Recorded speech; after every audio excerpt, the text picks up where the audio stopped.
Xin chào các bạn đã quay lại với kênh Cô Ba Bình Dương. Hôm nay chúng ta cùng vào bếp làm món chè khoai với cách làm mới. Rất đơn giản nhưng thành phẩm vừa đẹp mắt lại vừa ngon.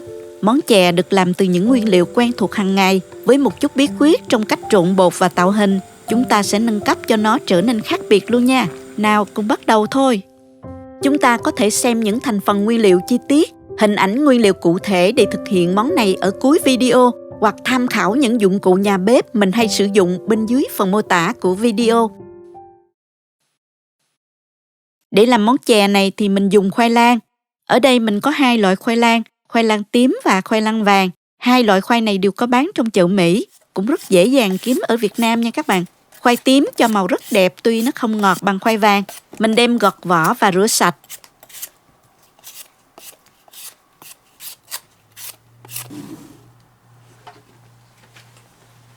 Sau đó cắt nhỏ và mình bỏ vào xửng hấp nha.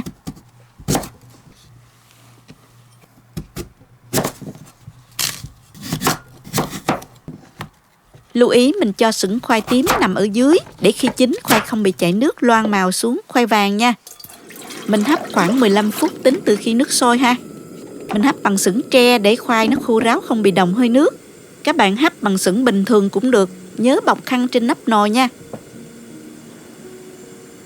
Mở ra mình thử bằng đũa, thấy khoai chín mềm như thế này là được rồi. Mình đem khoai đi tán nhuyễn.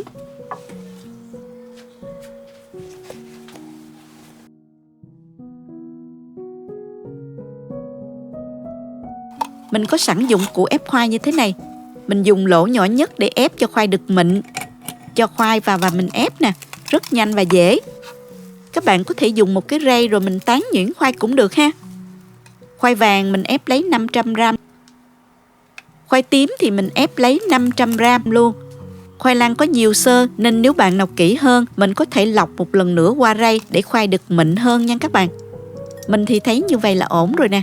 Mỗi phần khoai 500g thì mình cho vào đây 100g đường. Trộn đều.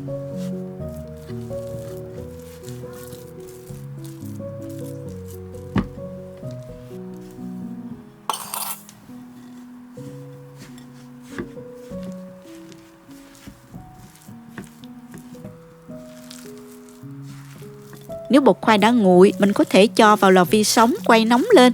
Sau đó thì mình cho vào đây từ 200 đến 250g bột năng, nhào đều.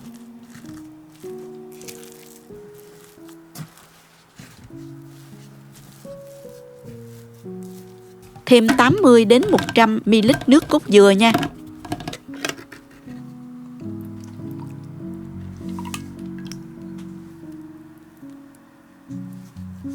Trộn đều thành khối. Do mỗi loại khoai có độ ẩm khác nhau đó và mỗi loại bột có độ hút nước khác nhau nên các bạn cứ gia giảm lượng nước và lượng bột cho phù hợp ha. Nếu thấy thích cách mình làm, nhớ chia sẻ cho bạn bè cùng xem nha. Nhớ bấm like và đăng ký kênh. Ngoài ra nếu thấy video này thực sự hữu ích, bạn có thể gửi tặng ekip thực hiện một ly cà phê bằng nút Super 10 hình trái tim ngay bên dưới. Đến khi nào khối bột mềm và mịn, dẻo, không bị dính tay như thế này là được rồi nè.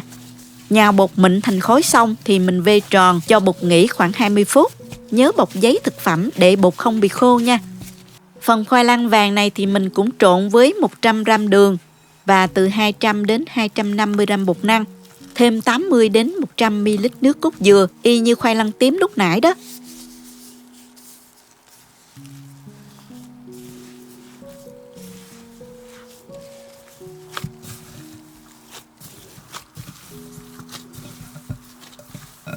Vì thành phần bột khoai nhiều hơn nên mình khó đòi hỏi bột nó quá dai như là mình dùng toàn bộ là bột năng. Nhưng viên khoai sẽ vẫn mềm dẻo, dễ tạo hình nha các bạn. Nhào bột mịn thành khối xong thì mình vê tròn cho bột nghỉ. Nhớ bọc giấy thực phẩm để bột không bị khô nha các bạn. Sau khi bột nghỉ thì mình vê bột thành thanh dài rồi chia thành từng phần đều nhau. Lấy một phần bột tím và một phần bột vàng cho đều nhau nha các bạn. Sau đó thì mình vê thành 2 thanh bột nhỏ và dài bằng nhau. Tiếp tục cuộn 2 thanh bột đó lại như kiểu dây thừng đó.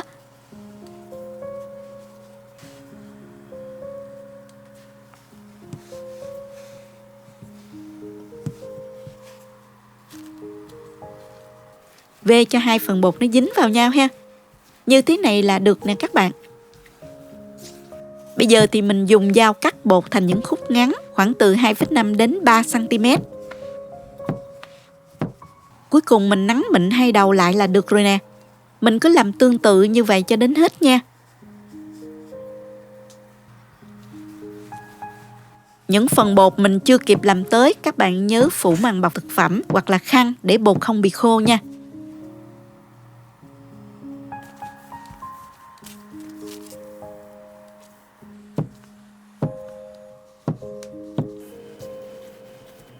Bây giờ mình đi luộc những cái viên khoai này ha. Cho nước vào nồi. Chuẩn bị một thau nước lạnh và cho thêm vào vài viên đá. Đợi nước sôi rồi mình cho khoai vào luộc.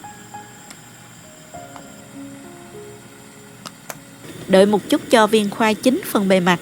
Sau đó thì mình dùng muỗng đảo nhẹ cho phần bột tách ra nha.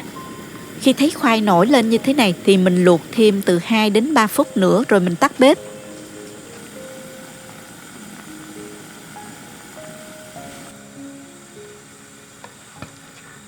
Rồi mình vớt khoai đã luộc cho ngay vào tô nước đá nha.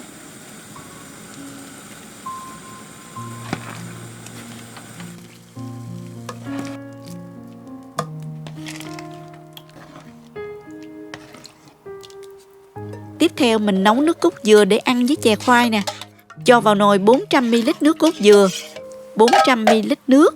Để ngon hơn các bạn có thể thay thế 400ml nước bằng 400ml sữa tươi không đường nha, cho cái phần nước cốt nó thơm béo hơn đó. 60g sữa đặc, 60g đường. Dằn thêm một chút muối để làm nổi bật vị ngọt của chè ha. Khuấy cho tan. Cho thêm mấy nhánh lá dứa cho thơm nè. Rồi mình bật bếp và nấu sôi hỗn hợp. Lưu ý là không để mất hương vị thơm ngon của nước cốt dừa thì mình chỉ nấu sôi lăn tăn là được nha các bạn. Phần hỗn hợp nó sôi lăn tăn rồi thì mình vớt khoai dẻo cho vào nồi chè.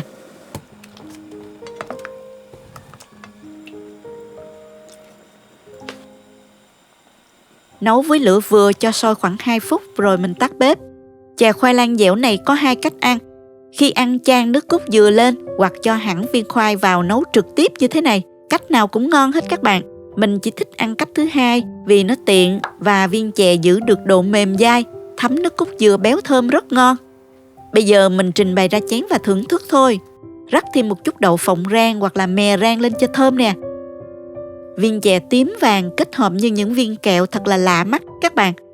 Khi ăn chè dẻo dai, béo, ngọt, thơm thơm mùi khoai lang.